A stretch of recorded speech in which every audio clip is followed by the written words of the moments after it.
We are fortunate to be or to have with us Tom Blachford from Australia today. Tom, how you doing? I'm doing good. Thanks for having me. Anyway, It Tom is a is. phenomenal photographer, and you can see his website up there.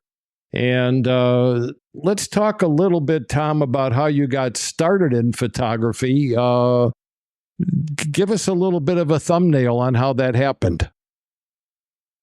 I got a camera for my 20th birthday that it was a crappy little SLR, and it just felt right. It just was the best thing I had ever picked up, and I loved how it opened up the world for me, and I've pretty much dedicated my life to it since. I never went and studied. I assisted for a few years, and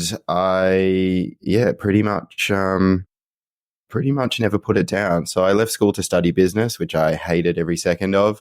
And I'd really put down all creative practices in my teen years. I couldn't draw or paint, so I thought that was a prerequisite for being creative. So I didn't identify as an artist or as a creative person at all. And then I picked up a camera, and it's just been a kind of long process to learn everything, to be able to call myself an artist, to be able to call myself a photographer and not feel like a phony. So yeah, that was about 18 years ago next month. So It's been quite a journey. Now, is this your sole occupation? In other words, you're okay. Super. Yeah. And, when you talked about picking up your cheap DSLR, the first one, I sort of smiled to myself because I can remember back in the old days when I probably picked up an old film camera. Yeah. And film is doing a little bit of a renaissance here now in, I think all over the world. And but I had a lot of people, start with the 5 or 6 megapixel camera when they start out back in the day, right? When the images were sort of crappy. Yeah, that was me. It was a 6 megapixel camera, but yeah, I started on digital, and I think digital has been really important for me and my work and my process to be able to experiment, particularly with stuff at night, and be able to get instant feedback and not have to deal with things like reciprocity failure of film. So a lot of my fine artwork is shot at night, and it's really pushing the limits of digital technology always. So I'm grateful to have emerged in the digital age, and I'm not sure I would have had the patience or the feedback to kind of push things as far as I have being a digital photographer.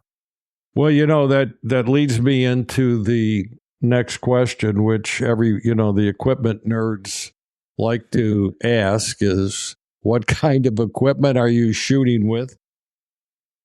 Yeah, that's a good question. And I think it probably is important, at least in the case of the series that we're going to talk about, Midnight Modern. So I have always shot it on a D8 something body. So I started on a Nikon. I'm a Nikon guy.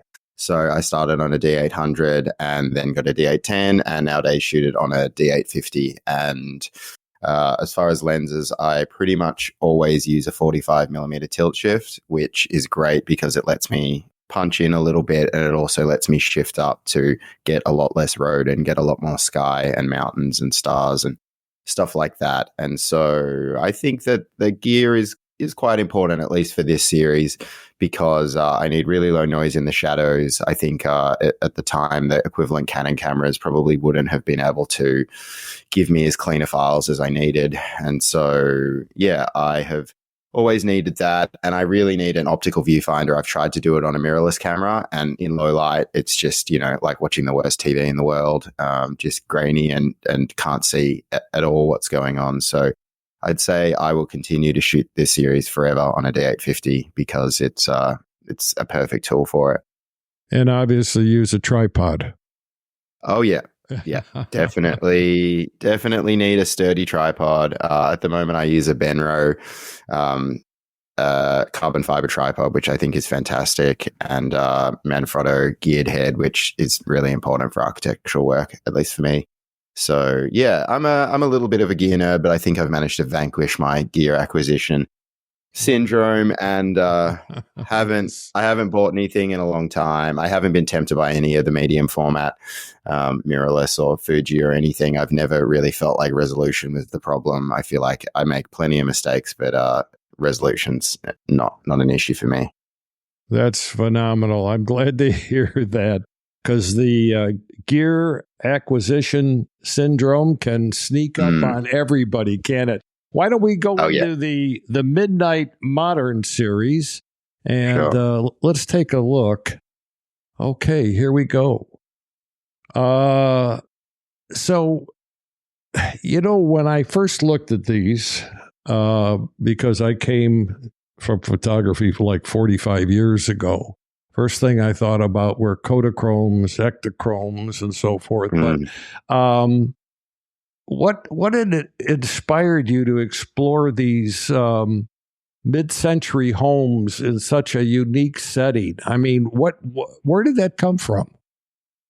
It was pretty serendipitous. So for anyone who's listening, this whole series is captured by moonlight, using only the light of the full moon, and so it's shot well after the sun goes down, and the only light source in the images is the full moon. I don't light anything, and I don't supplement any lights. I try and get as many garden lights as I can to be off in the frame, but everything is just shot by moonlight. So it came about pretty organically. I was in Palm Springs for the first time with my now wife, Kate, and was trying to find, I guess, a unique take on the town. And I'd explored long exposure a lot early in my kind of romance with photography back when I got my first camera. And then I'd kind of put it aside for a really long time, probably 5 or 6 years, just doing crappy commercial work and being a bit lost, I think I probably would say in hindsight. And I just decided to go out and start shooting at night. And so the first night shooting, I started by focusing on houses that had lights on, and it's a nightmare. They flare, they give kind of weird scalloped shadows. It didn't work. So I probably tried to shoot 5 or 10 houses that had lights on, just, like a moth kind of being attracted to these houses with lights on. And then I think about midnight, as we were both getting pretty exhausted, I think my wife was asleep in the front seat, I tried to shoot a house that didn't have any lights on and just had the mountains behind. And it just, when it came up on the back of the camera, it just kind of blew me away. And so I went back to Australia with about 3 images under my belt, and they kind of haunted me for a year. And then I decided to go back and shoot some more. And that was the first series of Midnight Modern. And that was all shot completely surreptitiously. I didn't know anyone. I didn't know anything. I didn't know anything about modernism. I didn't know who had cars or anything like that. So I've developed my approach over the years to be more inclusive. But so obviously you really, when you started shooting, you obviously faced, a lot of challenges and surprises under these conditions. I mean, if you had to sort of identify, was it the fact that, you wound up with, very grainy photos at first, or how long did it really take you to get to something you said, God, Tom, this is really good? There was a few from the first trip that I was just shooting on a 24-70 then. I don't think I'd got any of my tilt shifts, but there was a little seed of it in the first trip. And I think that there was actually an image from my first series that I shot that first night. And so I was pretty blown away from the start. I definitely tweak things and refine things, but I think that the thing that made me fall in love with it, and the thing that made me fall in love with photography so much, is the way that the camera is kind of this bridge to this world that's in front of you, and it kind of augments your senses to show you things that are in front of you but you just can't see. Standing in the moonlight, you can see what's going on, but you lose all color. You lose kind of the ability to see the depth in things. You can see, but you can't see like this. And so the camera was just this amazing kind of bridge to this amazing world in front of me that I could capture, but I couldn't see. And so it's still an amazing trick. I stand out there with homeowners and car owners, and we wait for it to pop up on the back of the camera, and they just, they're amazed. Like, wow, yeah. How is that, I'm looking at one of these photos now, photo 3 in the series, and Mm. What kind of post-processing are you doing now on these? Very, very little. To answer your question about the post-processing, very little. I use the clarity slider in Lightroom quite a lot, which is funny because it's something that I always, if I'm ever mentoring someone, I tell them to leave alone, because usually the clarity slider, if you've got, a normally exposed high key shot, then it's going to add halos and kind of grubbiness and weirdness to things. But the point, I guess, of the clarity slider is to increase the mid-tone contrast, and in those kind of gray areas to pull apart those grays and give a little bit of contrast to those grays. So in a dark scene where everything's kind of hiding down towards the shadows, I find that clarity slider is actually really useful to just add some punch without making my blacks blacker or blowing out any of my highlights. So that's probably about it. There is very little post-production on that shot. I tweak the blues to make them a little bit more cyan, and I add some clarity and a little bit of sharpening, and that's about it. If I've done everything right and the lights are off on the street and the moon is out and the car is there, then and I do my long exposure, usually 2 to 4 minutes, then it's usually in the bag and there's not much more to be done. It's funny about professional photographers doing artwork like yourself. What I have found is over the years, they really don't do a lot of work in Lightroom and Photoshop. In other words, they nail it when they go to shoot it. And when they bring it in the Lightroom, they say, I'm going to tweak it here, tweak it there. But what I saw there, and I'm just going to make some, just some minor adjustments. And that's a pretty consistent theme that I've heard with most, really, really good photographers like yourself. The other thing that struck me, and maybe it's because it's the Palm Springs area, but your work, it sort of blends the past and the future, and it sort of gives you a little bit of timeliness. And I said that earlier on. And how do you achieve this aesthetic, and why is it important to your artistic vision? It's a good question. Yeah, I think ambiguity of time is a really important element to my work, especially in this series, that I want it to be really hard to identify whether it's, 1957 or whether it's, 2023. And even in this series, whether it's day or whether it's night, that they kind of sit in this strange space where they're all of those places at once and all of those times at once. And so I think that's important, at least for this series, for me, in an art series, that if people are going to buy prints, and I sell big prints of these, that if people are going to put it on their wall, that it's got to have questions in it. It's got to have something that they want to keep coming back to if they're going to stare at it every day for a long time. So it was important for me to try and find a way to capture Palm Springs that wasn't just a factual facsimile of what was there, that I was trying to inject a little bit of mystery into it. And these are kind of, for me, like still frames from a movie, but the movie is, inside each person's head that they can script however they want, depending on what their experience is with this kind of era and Palm Springs and wherever they've been in their life. Everybody has a different story that they would imagine. But this one actually has a great story. Yeah, why don't you tell? This is a photograph, folks, of a swimming pool with I can't tell the kind of car there. It looks like a sports car. And the first thing I thought is, were you able to get inside this person's residence to take the photograph? And what's the story behind this? So this isn't just any house and any car. It's actually a dune buggy, and this is Steve McQueen's house, and this is the dune buggy that Steve McQueen had commissioned for the Thomas Crown Affair that he drove through the sand dunes with Faye Dunaway next to him. And he was a big car lover, as I'm sure everybody knows, and he commissioned this and then ended up keeping it and actually kept it in Palm Springs and used it to explore the mountains and all the places around Palm Springs. So this is the first time that we believe that this dune buggy that belonged to Steve McQueen and his house have been back together for about 50 years. So this was quite special to bring back together. it was generously donated by an amazing car collector called Philip Sarafim from Los Angeles, who was so incredibly generous through this trip and lent me a few different cars. But this was epic, and the house is also on a private road on a ridge that looks out over the town. That's really hard to get into. The first time I got up that road, it took me 8 years, and this time I managed to get up it in about 10 minutes just by calling the right person who knew the right person who owned this house. And so this is us. We drove it up the hill and wheeled it through the little kind of white structure you can see, which is the driveway, and put it next to the pool and the snow-capped mountains in the background. I really love this shot. Oh, it is a phenomenal shot.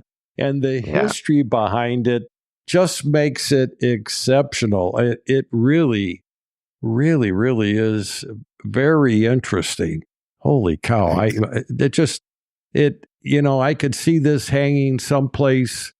Have you sold many copies of this photo, or have you had some? I haven't yet, which has surprised me. My gallery in the Netherlands has put it up for a few shows, and I don't think people have fallen for it as much as I have, but it hasn't dissuaded me. I've actually got an exhibition in Melbourne at the moment. It just opened last night.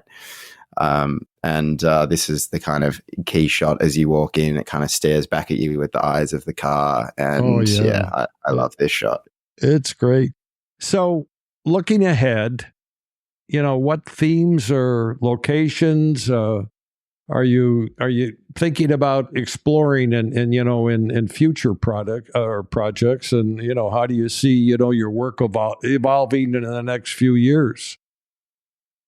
It's a good question. I've got another series that focuses on Japan. It's called Nihon Noir, and it focuses on shooting a lot of architecture, but also just kind of street scenes in Japan in a very sort of Blade Runner inspired, cyberpunk, dark and gritty way. And I've got a book of that's going to be coming out in April that I'm working on at the moment. And I would love to get back to Japan to shoot. I'm definitely going to go back to Palm Springs to shoot. I kind of cracked open a whole different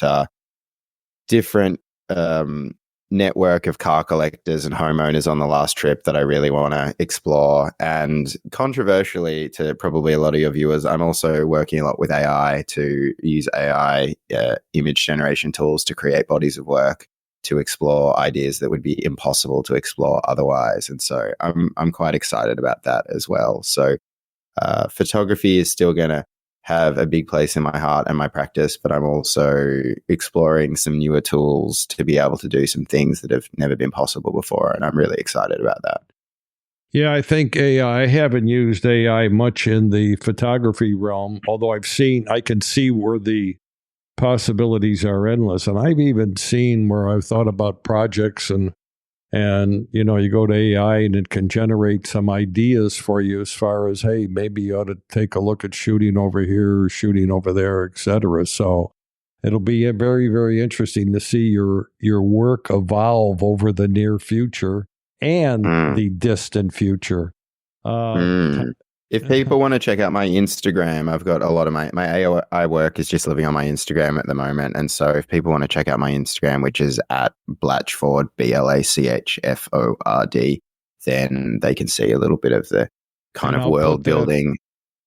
Yeah, I'll put that in the show notes along with your webpage. I would encourage people to go to Tom's webpage and take a look at what's there.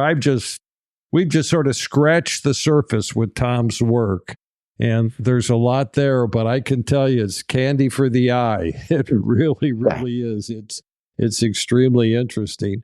Anyway, my website is split in two for anybody who visits it. There's a fine art section on the left that takes you down a whole fine art rabbit hole of all the series that I've created purely with the intention of them being art. And then I've got a commercial portfolio as well that's architecture and other things that I've shot over the years. So yeah, anybody feel free to go and explore and reach out. Let me know if you got any questions. Oh, super. Well, I really appreciate you coming on, Tom. What time is it in the morning there? It's 9:23 now. Okay, well, that's not bad. It's 7:23 p.m. here. and we're Nice. all still awake. Great. Yeah, we found a good time to sync up. It's it's certainly not did. always easy. Yeah. I certainly appreciate you coming on, and you can come on anytime and Great. want to talk about your work. It's fantastic stuff, and Thank you. I'm sure the listeners would be glad to hear about what you're doing in the future. So you take care of